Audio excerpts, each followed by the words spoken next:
देश दुनिया की सारी बड़ी खबर के साथ आगे सामने मौजूद दोस्तों चलेंगे। सबसे पहले सबसे बड़ी रिटर्न आपको बताएंगे दोस्तों, आरएसएस की विचारधारा को सामने से टक्कर देते हुए कांग्रेस पार्टी युवा मोर्चा की ओर से किया गया ऐसा बवाल दोस्तों, जिसे लेकर देश भर में चर्चा शुरू हो गई है। दोस्तों बताएंगे कैसे आरएसएस के मंच पर चढ़ गए युवा कांग्रेस के लोग और जमकर तोड़फोड़ करते हुए आरएसएस की विचारधारा को सामने से खुलकर चुनौती दी गई है। दोस्तों बताएंगे शस्त्र पूजा और पथ संचालन के नाम पर यूनिवर्सिटी पर कब्जा करने की हो रही थी बड़ी साजिश, डिटेल में जानकारी अब तक पहुंचाएंगे दोस्तों। इसी के साथ में चलेंगे एक और बड़ी खबर की तरफ, जहां पर एसआईआर को लेकर फाइनल लिस्ट जारी कर दी गई है। दोस्तों बताएंगे लिस्ट में किस तरीके के नए बदलाव देखने को मिले हैं और कौन कौन से नए बड़े सवाल खड़े हुए हैं। दोस्तों वहीं पर फिर से राहुल गांधी ने लेह लद्दाख के लोगों के समर्थन में एक बड़ा मैसेज किया है। दोस्तों इसी के साथ में आपको बताएंगे बीजेपी के मेयर के विदेशी दौरे को लेकर हुए जोरदार तरीके के बवाल में जमकर धक्का मुक्की हुई है दोस्तों। और नेपाल के बाद एक और देश के अंदर जंजी समाज के लोग मैदान में उतर गए, जोरदार तरीके से हुआ है विरोध। दोस्तों बताएंगे क्या है पूरा मामला और कौन से देश से ये बड़ी अपडेट सामने आ रही है। इसी के साथ में एक एक करके चलेंगे आज की सारी बड़ी खबर तो दोस्तों। लेकिन उससे पहले अगर आप भी मानते हैं कि देश के बड़े बड़े विश्वविद्यालय और कॉलेज पढ़ने लिखने की जगह है, ना कि हथियार पूजा करने की जगह, यानी शस्त्र पूजन की कोई जगह नहीं है दोस्तों, और इसीलिए आरएसएस का विरोध एकदम सही किया गया है। तो इस वीडियो को लाइक करके लाल बटन दबाकर चैनल को सब्सक्राइब करके बेल आइकन दबाकर कमेंट बॉक्स में अपनी राय जरूर लिखकर बताएगा दोस्तों। ज्यादा से ज्यादा वीडियो को शेयर कीजिएगा ताकि पूरी अपडेट आप लोगों तक लगातार इसी तरीके से पहुंचती रहे। दोस्तों चलते हैं सबसे पहले सबसे बड़ी ब्रेकिंग न्यूज अपडेट की तरफ दोस्तों, जहां पर 1925 के अंदर आरएसएस का जन्म हुआ था दोस्तों। तब से लेकर अब आरएसएस के 100 साल पूरे होने जा रहे हैं, यानी इस दशहरे के मौके पर कल आरएसएस के 100 साल पूरे होने जा रहे हैं दोस्तों। यही बड़ा कारण है कि पूरे देश भर के अंदर आरएसएस और बीजेपी के द्वारा अलग अलग जगह पर कार्यक्रम किए जा रहे हैं। आपको बता दें कि आरएसएस अब 11-12 साल के बाद पूरे देश भर के अंदर अलग अलग संस्थानों पर कब्जा करना चाहता है दोस्तों। पहले तमाम मीडिया चैनलों पर पूरी तरीके से कब्जा किया गया और अलग अलग संस्थानों में अपने लोग बिठा दिए गए दोस्तों। उसके बाद अब शिक्षा का मंदिर कहे जाने वाले विश्वविद्यालय के अंदर शिक्षा की जगह आरएसएस अपने राजनीति को थोपना चाहती है दोस्तों। आपको बता दें कि देश भर के कई सारे विश्वविद्यालय के अंदर आरएसएस की विचारधारा से जुड़े हुए कार्यक्रम करवाए जा रहे हैं दोस्तों, बल्कि अब डायरेक्ट आरएसएस खुद विश्वविद्यालय के परिसर में जाकर अपने कार्यक्रम कर रही है दोस्तों। आपको बता दें कि आरएसएस के 2 बड़े कार्यक्रम राजस्थान के यूनिवर्सिटी में होने वाला था दोस्तों, यानी राजस्थान विश्वविद्यालय में होने वाला था, और विजयदशमी यानी दशहरे के मौके से पहले शस्त्र पूजा यानी हथियारों की पूजा करने का कार्यक्रम रखा गया था दोस्तों। इसके बाद पथ संचालन करके आरएसएस विश्वविद्यालय के अंदर अपनी ताकत दिखाना चाहता था, लोगों को इकट्ठा करके दोस्तों। और ये दोनों कार्यक्रम का विश्वविद्यालय से कोई लेना देना नहीं है दोस्तों, यानी जहां पर पढ़ाई लिखाई होती है वहां पर हथियारों का महिमा मंडन किया जा रहा था। और ये 2 दिन के बाद हुआ है दोस्तों, यानी राहुल गांधी को ऑन कैमरा टीवी चैनल पर आकर सीने में गोली मारने की भारतीय जनता पार्टी के प्रवक्ता की धमकी के बाद आरएसएस के द्वारा इस तरीके के कार्यक्रमों का आयोजन किया जा रहा है दोस्तों। आपको बता दें कि राजस्थान विश्वविद्यालय में जैसे ही ये जानकारी कांग्रेस पार्टी के छात्र इकाई के लोगों को मिलती है दोस्तों, यानी एनएसयूआई के लोगों को मिलती है, तो वो सीधा राजस्थान यूनिवर्सिटी पहुंच जाते हैं दोस्तों। इसके बाद बताया गया कि विश्वविद्यालय प्रबंधन के लोगों से बोला गया कि आप इस तरीके के कार्यक्रम पर रोक लगाइए, ये विचारधारा के कार्यक्रम है, इसे कतई भी कैंपस में इजाजत नहीं दिया जा सकता। इसके बावजूद दोस्तों कार्यक्रम को आगे बढ़ाने के लिए बोला गया और इस पर कोई रोक नहीं लगाई गई। इसके बाद कांग्रेस पार्टी के युवा नेतृत्व ने खुद से जिम्मेदारी संभाली दोस्तों, और फिर हुआ ये कि एनएसयूआई के छात्र नेता महेश चौधरी अपने सारे समर्थकों के साथ में, यानी एनएसयूआई के सारे लोगों के साथ में कुलपति का ऑफिस घेरने के लिए पहुंच गए दोस्तों। और वहां पर भी जब कोई सुनवाई नहीं हुई तो आगे बढ़ते हुए जहां पर आरएसएस का कार्यक्रम मंच पर होने वाला था दोस्तों, और पूरी तरीके से तैयारी कर ली गई थी शस्त्र पूजा करने की, कांग्रेस पार्टी के कार्यकर्ता और एनएसयूआई के लोग पहुंच जाते हैं दोस्तों। और इसके बाद होता है जोरदार तरीके का बवाल। एनएसयूआई के कार्यकर्ता अपने हाथ में भारत का झंडा लेकर आरएसएस के मंच के ऊपर चढ़ जाते हैं दोस्तों, और शस्त्र पूजा से पहले आरएसएस के मंच पर रखे गए माइक को उखाड़कर फेंक देते हैं दोस्तों। इसके बाद एक बड़ा सा पोस्टर लगा हुआ है जिस पर राष्ट्रीय स्वयंसेवक संघ लिखा था और विजयदशमी की उत्सव लिखा हुआ था दोस्तों। इसे भी पूरी तरीके से फाड़ दिया गया, जिस पर गोलवालकर की तस्वीर लगी हुई थी, और ऊपर रखे हुए टेबल को भी उठाकर नीचे फेंक दिया गया दोस्तों, और पूरे तरीके से स्टेज को तहस नहस कर दिया गया। और कांग्रेस पार्टी एनएसयूआई के कार्यकर्ता ये सब करने के बाद वहां से तेजी से बाहर निकले दोस्तों, जिसके बाद आरएसएस के लोगों के साथ भी इनकी टक्कर हुई और यहाँ पर जोरदार तरीके से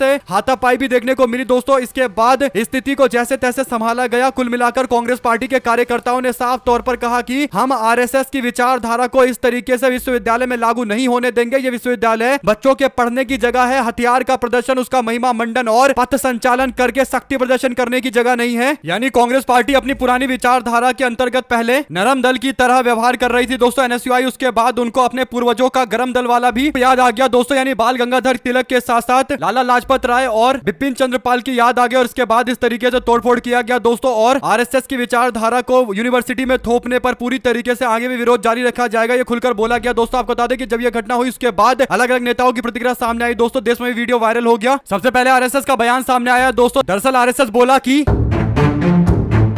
विजयदशमी उत्सव सांस्कृतिक और पारंपरिक महत्व का आयोजन है जिसे किसी राजनीतिक दृष्टिकोण से नहीं देखना चाहिए। यानी दोस्तों इसे राजनीतिक कार्यक्रम बताने की जगह सांस्कृतिक कार्यक्रम बता रहे हैं और कह रहे हैं कि यह सांस्कृतिक और पारंपरिक कार्यक्रम है, यानी इसका राजनीति से कोई लेना देना नहीं है। लेकिन सबको पता है कि आरएसएस का कार्यक्रम मतलब आरएसएस की विचारधारा का कार्यक्रम। आरएसएस की विचारधारा यानी बीजेपी, यानी आरएसएस और बीजेपी में उतना ही अंतर है जितना एप्पल और सेब में होता है दोस्तों। इसीलिए आरएसएस के इस बयान को कोई भी लॉजिकल नहीं मान सकता दोस्तों। आप लोग क्या कहना चाहते हैं लिखकर जरूर बताएगा। इस पर एनएसयूआई के कार्यकर्ताओं को पूरा समर्थन किया कांग्रेस पार्टी के नेता अशोक गहलोत ने दोस्तों। गहलोत बोले कि राजस्थान विश्वविद्यालय में आरएसएस के द्वारा शस्त्र पूजा का कार्यक्रम रखना ही आपत्तिजनक है। शिक्षा के स्थान पर इस तरीके की राजनीतिक गतिविधियों के लिए इस्तेमाल करना कैसे उचित माना जा सकता है। जब एनएसयूआई के कार्यकर्ता ने इसका विरोध किया तो पुलिस ने बल का दुरुपयोग किया। इसके साथ ही आरएसएस के कार्यकर्ताओं ने कानून को अपने हाथ में लेकर एनएसयूआई के कार्यकर्ताओं के साथ मारपीट करने की कोशिश की। यह दिखाता है कि राजस्थान में कानून व्यवस्था का कोई भी राज बचा नहीं है। आरएसएस ही एक्स्ट्रा कॉन्स्टिट्यूशनल अथॉरिटी बन चुकी है। इस घटना की जितनी निंदा की जाए उतना कम है। बड़े शर्म की बात है कि यह घटना पुलिस की मौजूदगी में हुई है और पुलिस इसे रोकने में असफल रही। इसका आशय है कि पुलिस आरएसएस के दबाव में काम कर रही है। कुल मिलाकर दोस्तों राजस्थान में जिस तरीके से एनएसयूआई ने विरोध किया, कांग्रेस पार्टी के पूरे मुख्यमंत्री, कई बार मुख्यमंत्री अशोक गहलोत तो पूरी तरीके से पार्टी के साथ में है। गोविंद सिंह डोटासरा ने भी साफ शब्दों में बोल दिया कि आरएसएस के द्वारा विद्या के मंदिर में जो शस्त्र पूजन और पथ संचालन जैसे काम किए जा रहे थे उसका विरोध एनएसयूआई के लोगों ने किया। इसके बाद वो आगे कहते हैं कि सवाल उठता है कि अगर आज एक संगठन को अनुमति दे दी जाए कि वो इस तरीके के प्रोग्राम करे अपने विचारधारा वाले, तो फिर कल तो दूसरे लोग भी बोलेंगे कि हमको भी अपने विचारधारा वाले प्रोग्राम करने। इससे तो विश्वविद्यालय पढ़ने लिखने की जगह पर राजनीतिक घमासान का मंच बन जाएगा। इसकी इजाजत कभी नहीं दी जा सकती। इसके बाद याद दिलवाया गया कि 1978 में भी इसी तरीके की चीजें करने की कोशिश की गई थी, हरकतें की गई थी, लेकिन छात्रों ने तब भी आरएसएस को पुरजोर तरीके से करारा जवाब दिया था और उनको परिसर छोड़कर भागना पड़ा था। आप लोग क्या कहना चाहते हैं पूरे मामले, अपनी राय जरूर लिखकर बताएगा दोस्तों। ज्यादा से ज्यादा वीडियो को शेयर कीजिएगा ताकि पल पल की पूरी अपडेट आप लोग तक लगातार इसी तरीके से पहुंचती रहे। चलते हैं एक और बड़ी अपडेट की तरफ दोस्तों, जहां पर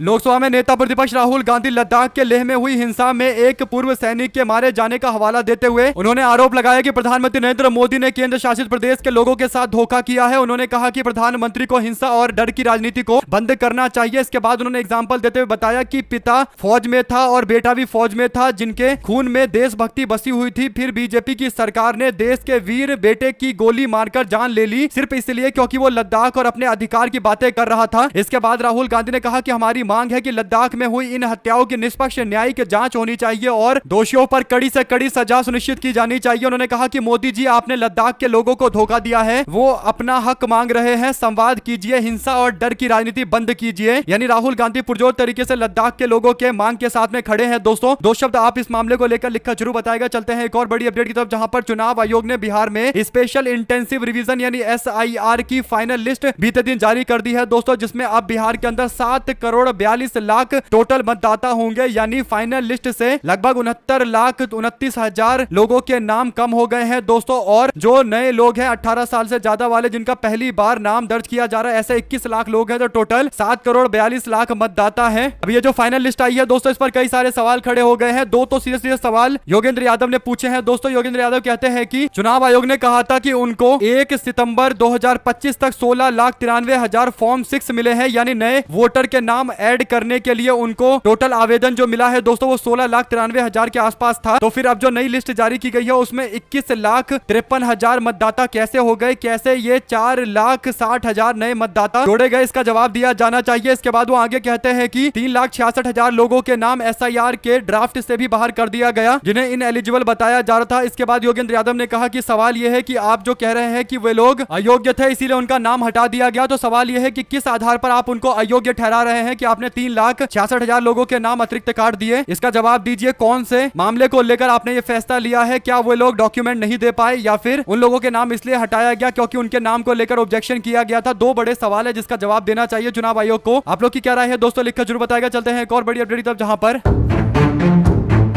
उत्तर प्रदेश के जेलों के अंदर एक के बाद एक कई सारे बड़े कांड की खबर सामने आती रहती है दोस्तों। ऐसे ही लखनऊ के जेल में बंद पूर्व मंत्री गायत्री प्रजापति के ऊपर जानलेवा हमला हुआ है दोस्तों, जिसमें वो बाल बचे हैं। जेल के अंदर एक कैदी ने गायत्री प्रजापति के सिर के ऊपर कैंची से वार कर दिया। फिलहाल उनकी हालत खतरे से बाहर है दोस्तों। घायल पूर्व मंत्री का जेल अस्पताल में इलाज करवाया गया। आपको बता दें कि जानकारी के मुताबिक गायत्री प्रजापति के सिर पर कैंची से वार किया गया दोस्तों। शोर सुनकर जेल में तैनात पुलिस कर्मी, सुरक्षा कर्मी आनन फानन में पहुंचे और जैसे तैसे उनको अस्पताल पहुंचाया गया दोस्तों, जहां पर 10 से ज्यादा टाके उनके सिर के ऊपर लगे हैं। सपा के नेताओं ने इसे लेकर नाराजगी जताई है दोस्तों और इस तरीके की जेल की सुरक्षा को लेकर खतरनाक बताते हुए कहा कि यह चिंताजनक है कि जेल के अंदर एक व्यक्ति सुरक्षित नहीं है जो सपा सरकार में एक मंत्री के तौर पर भी काम कर चुके हैं दोस्तों। आपको बता दें कि उत्तर प्रदेश के अंदर भाजपा सरकार पर लगातार सवाल जेल की सुरक्षा को लेकर उठते रहते हैं दोस्तों, क्योंकि ये पहली बार नहीं है, ऐसे कई सारे मामले अब तक सामने आ चुके हैं। अतीक अहमद की भी सुरक्षा में भारी चूक की गई थी दोस्तों और मुख्तार अंसारी की भी संदिग्ध स्थिति में मौत के मामले को लेकर कई सारे सवाल जेल प्रशासन के ऊपर उठे थे। ऐसे में अब ये खबर उत्तर प्रदेश से एक और सामने आई है दोस्तों। आप लोग पूरे मामले अपनी राय जरूर लिखकर बताएगा। चलते हैं एक और बड़ी अपडेट की तरफ, जहां पर नरेंद्र मोदी ने 2 दिनों पहले दिल्ली के अंदर अपने दूसरे पार्टी के कार्यालय का उद्घाटन किया दोस्तों। नरेंद्र मोदी के कार्यालय उद्घाटन को लेकर सवाल इसलिए खड़े हो रहे हैं दोस्तों क्योंकि पिछले 11-12 साल में भारतीय जनता पार्टी ने कई सारे बल्कि सैकड़ों की संख्या में अपने नए कार्यालय बना लिए हैं दोस्तों, यानी करोड़ों रुपए खर्च किए गए हैं, कई 100 करोड़ खर्च करके बनाए गए हैं। इस पूरे मामले पर पत्रकार राजीव रंजन ने जानकारी देते हुए बताया था कि बीजेपी के हर जिले में बनने वाले कार्यालय पर कम से कम 5.5 करोड़ रुपए खर्च होते हैं और नरेंद्र मोदी ने 2 दिन पहले 618वां कार्यालय का उद्घाटन किया था दोस्तों, यानी 3000 करोड़ से ज्यादा रुपए खर्च कर दिए गए हैं बीजेपी का कार्यालय बनाने के लिए। सोचिए दोस्तों 3000 करोड़ रुपए किसने भारतीय जनता पार्टी को दान किया, ये भी एक बड़ा सवाल है दोस्तों। 2 शब्द जरूर लिखकर बताइएगा इस पूरे मामले पर। चलते हैं एक और बड़ी अपडेट की तरफ दोस्तों, जहां पर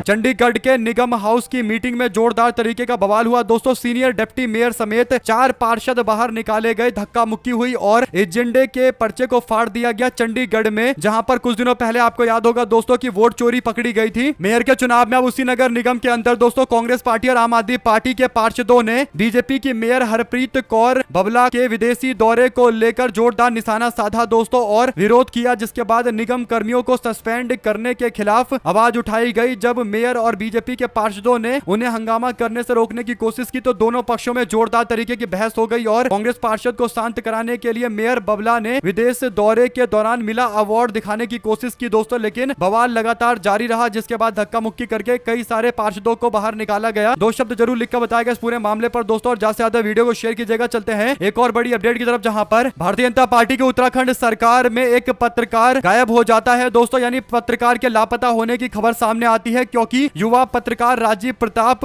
संवेदन मामलों को उठा रहे थे दोस्तों, खासकर भ्रष्टाचार के मुद्दों पर प्रखर रूप से ईमानदारी के साथ पत्रकारिता कर रहे थे और जनता की आवाज उठा रहे थे, सत्ता से सवाल पूछ रहे थे। उन्हें बार बार धमकियां मिलती रही। इसके बाद उत्तराखंड के युवा पत्रकार राजीव प्रताप लापता हो गए दोस्तों और कुछ दिनों के बाद उनका शरीर मृत पाया गया है। पत्रकार राजीव प्रताप के लापता होने और बाद में उनकी मृत्यु की खबर सामने आने को लेकर राहुल गांधी की ओर से संवेदना व्यक्त की गई है दोस्तों। राहुल गांधी ने इस पूरे मामले पर भाजपा की उत्तराखंड की धामी सरकार से मामले पर निष्पक्ष जांच करवाने के लिए, पारदर्शी जांच कराने के लिए बोला है। पीड़ित परिवारों को बिना देरी के न्याय दिलाने की मांग राहुल गांधी ने की है दोस्तों। राहुल गांधी की ओर से इस मुद्दे को उठाया गया है। आपको बता दें कि छत्तीसगढ़ में भी आपको याद होगा एक पत्रकार को ऐसे ही मार दिया गया था और कई सारे पत्रकारों को असली मुद्दे उठाने के लिए अपनी जान से हाथ गंवाना पड़ता है दोस्तों। और उत्तराखंड की भाजपा सरकार के दौरान ऐसा हुआ है दोस्तों, इसीलिए गोदी मीडिया में कहीं कोई चर्चा, कहीं कोई प्राइम टाइम की डिबेट भी नहीं चल रही, जबकि खुद भी वो अपने आप को पत्रकार बताते हैं गोदी मीडिया वाले दोस्तों, लेकिन एक दूसरे पत्रकार के लिए खड़े नहीं हो सकते और उसके इंसाफ की मांग नहीं कर सकते क्योंकि वहां भाजपा की सरकार है। और बीजेपी को लेकर गोदी मीडिया क्या बिहेव करता है आप लोग को पता है दोस्तों। चलते हैं एक और बड़ी अपडेट की तरफ, जहां पर नेशनल क्राइम रिपोर्ट ब्यूरो की जानकारी में बताया गया है कि 2023 के आंकड़े सामने आए हैं दोस्तों और ये जो आंकड़े आए हैं इससे आपको पता चलेगा कि भाजपा की 11 साल की सरकार में आखिर आदिवासी और खासकर दलित समाज के लोगों को कैसे प्रताड़ित किया जा रहा है। जो रिपोर्ट है एनसीआरबी की, उसके आंकड़े बताते हैं कि देश में आदिवासियों के खिलाफ 12,960 अपराध दर्ज किए गए हैं केवल 1 साल में, जो साफ दिखाता है कि आदिवासी समुदाय पर लगातार हमले किए जा रहे हैं, उनका उत्पीड़न किया जा रहा है। जमीनी हकीकत यह है कि आदिवासी समाज के लोगों की जमीनें छीनी जा रही है, उनका अधिकार छीना जा रहा है, उनको अपने अधिकारों से वंचित किया जा रहा है। और अब ये जो रिपोर्ट आई है एनसीआरबी की दोस्तों, बीजेपी वालों के पास इसे लेकर भी कोई जवाब दिखाई नहीं देता है। अगर आप भी मानते हैं कि भाजपा के केंद्र सरकार के गृह मंत्रालय के द्वारा जारी किए गए एनसीआरबी के रिपोर्ट में जो आंकड़े आए हैं ये साफ तौर पर बीजेपी की पोल खोलते हैं, तो लिखकर जरूर बताएगा दोस्तों। चलते हैं एक और बड़ी अपडेट की तरफ, जहां पर दुनिया भर के अंदर जनजी यानी युवा लोगों का एक जबरदस्त आंदोलन देखने को मिल रहा है दोस्तों। सबसे पहले श्रीलंका के अंदर हुआ था, उसके बाद बांग्लादेश और फिर नेपाल के अंदर भी जोरदार बवाल हुआ दोस्तों। और नेपाल के कुछ दिनों के बाद अब पेरू के अंदर भी, यानी पेरू एक देश है दोस्तों जो दक्षिण अमेरिका का देश है, जहां भ्रष्टाचार और पेंशन अनिवार्यता और बढ़ती संगठित अपराध और एक्सटॉर्शन यानी उगाही के मामले को लेकर विरोध किया गया दोस्तों, और सरकार के खिलाफ मैदान में उतर गए। इसके बाद पुलिस के साथ झड़प भी हुई है दोस्तों, कई लोग घायल बताए जा रहे हैं। इन प्रदर्शनों का केंद्र लीमा रहा, जहां पर युवा छात्र ट्रांसपोर्ट यूनियन ने राष्ट्रपति डीना बोलुआर्टे के खिलाफ जोरदार तरीके का विरोध किया और संसद के खिलाफ मार्च निकाला। टीयर गैस भी इस्तेमाल किए गए, रबर बुलेट और बैरिकेडिंग्स तोड़ने की भी कोशिश की गई दोस्तों। जोरदार तरीके का बवाल जारी है, खासकर जो 18 साल से ज्यादा वाले युवा हैं, 18 से 30 के जो जनजी हैं दोस्तों, वे इस मामले को लेकर जोरदार विरोध कर रहे हैं और राष्ट्रपति के इस्तीफे को लेकर लगातार बवाल जारी है। नेपाल की तरफ समानता देखने को मिल रही है। दो शब्द जरूर लिखकर बताएगा इस पूरे मामले पर। चलते हैं एक और बड़ी अपडेट की तरफ दोस्तों, जहां पर बिहार विधानसभा चुनाव के मद्देनजर भारतीय जनता पार्टी पूरी तरीके से कमर कस रही है दोस्तों। बीजेपी ने मैनिफेस्टो कमेटी के गठन के बाद अब प्रदेश चुनाव समिति की भी स्थापना की है दोस्तों। इस समिति में कुल 15 नेताओं को जगह दिया गया है, लेकिन सदस्यों के रूप में केवल एक व्यक्ति को विशेष आमंत्रित सदस्य के तौर पर 3 लोगों को शामिल किया गया है। कुल मिलाकर भारतीय जनता पार्टी अलग अलग क्षेत्रों से अपने लोगों को भेजकर बिहार में स्थिति को अच्छा करना चाहती है दोस्तों। लेकिन कब तक भारतीय जनता पार्टी का प्रयास चलता रहेगा और बिहार में जिस तरीके का माहौल धीरे धीरे करके बन रहा है दोस्तों, ऐसा लग रहा है कि बिहार परिवर्तन करके छोड़ेगा। इस बार 20 साल की एनडीए सरकार से लोग त्रस्त हो चुके हैं। अब बीजेपी कुछ भी जाकर बोलेगी, लोग जल्दी विश्वास करेंगे नहीं, क्योंकि सबको पता है कि 20 साल बहुत होता है किसी काम को करने के लिए। अब आकर अगर केवल घोषणाएं कर रहे हैं तो उसका कोई औचित्य नहीं है। साथ साथ दोस्तों, टीवी के पार्टी के नेता थलपति विजय ने करूर में हुई भगदड़ के मामले को लेकर पहली बार प्रतिक्रिया दी है दोस्तों। वीडियो जारी करते हुए उन्होंने इस मामले को लेकर गहरा दुख जताया है और समर्थकों की सुरक्षा को लेकर गंभीर चिंता व्यक्त की है दोस्तों। राहुल गांधी ने भी इनको फोन करके संवेदना व्यक्त की थी, क्योंकि इनके समर्थकों की मौत हो गई थी पूरे हादसे के दौरान दोस्तों। ऐसे में एक बार फिर से अपनी यात्रा पर निकल सकते हैं, लेकिन इस बार उनको सुरक्षा के और अतिरिक्त इंतजाम करने पड़ेंगे। ये काफी गंभीर मामला है। दो शब्द जरूर लिखकर बताएगा दोस्तों। चलते हैं एक और बड़ी अपडेट की तरफ, जहां पर बिहार के गया जिले में अत्रि विधानसभा क्षेत्र में सोमवार को आयोजित पार्टी के कार्यकर्ता सम्मेलन के दौरान केंद्रीय मंत्री जीतन राम मांझी मुख्य अतिथि रहे दोस्तों। सभा में उन्होंने भुइयां और मुसहर समाज के लोगों को एकजुट करने की अपील करते हुए राजनीतिक विरोधियों पर तीखा हमला बोला। जीतन राम मांझी ने कहा कि दशरथ मांझी को जो सम्मान और पुरस्कार मिलना चाहिए था वह उन्हें नहीं मिला। उन्होंने मुख्यमंत्री नीतीश कुमार का आभार जताया कि समय समय पर उन्हें इज्जत दी गई और राजकीय सम्मान से अंतिम संस्कार हुआ। 20 विधायक मिलेंगे तो इन नीतियों को लागू करेंगे। यानी जीतन राम मांझी कहते हैं कि हमारे समाज में विभाजन कर दिए गए हैं। भुइयां और मुसहर समाज के लोगों को अलग अलग करने की कोशिश की जा रही है, लेकिन हम सब लोग एकजुट हैं, यानी पूरे समाज को एकजुट करके 20 सीट की दावेदारी एनडीए गठबंधन में कर रहे हैं दोस्तों। उनको पता है कि अगर सामाजिक समीकरण नहीं बनाएंगे तो एनडीए गठबंधन में सीटें नहीं मिलेगी, इसीलिए अलग अलग समाज के लोगों को जोड़कर एक बड़ा समाज का समर्थन जुटाने की कोशिश कर रहे हैं। लेकिन फिर समाज के लोग भी सवाल पूछेंगे कि आप तो समाज का वोट लेते हैं, लेकिन आप अपने बेटे को ही आगे क्यों कर रहे हैं? मंत्री बनाने की बात आई तो बेटे को बना दिया, विधायक का चुनाव लड़ाने की बात आई तो अपने परिवार के लोगों को लड़ा दिया। आखिर समाज के लोगों को कब प्रतिनिधित्व करने का मौका मिलेगा, या केवल जीतन राम मांझी ही समाज का प्रतिनिधित्व के नाम पर परिवार में ही पोस्ट बांटते रहेंगे? सवाल तो काफी गंभीर है दोस्तों, और जीतन राम मांझी को पता है कि यह सवाल कार्यकर्ताओं में और समाज में उठ रहा है। आने वाले दिनों के अंदर जीतन राम मांझी को अगर 20 सीटें नहीं दी गई तो उनकी स्थिति भी राजनीतिक तौर पर और ज्यादा कमजोर होती नजर आएगी। जो भी जानकारी इससे जुड़ी होगी दोस्तों आप तक लगातार पहुंचाएंगे। चलते हैं एक और बड़ी खबर की तरफ, जहां पर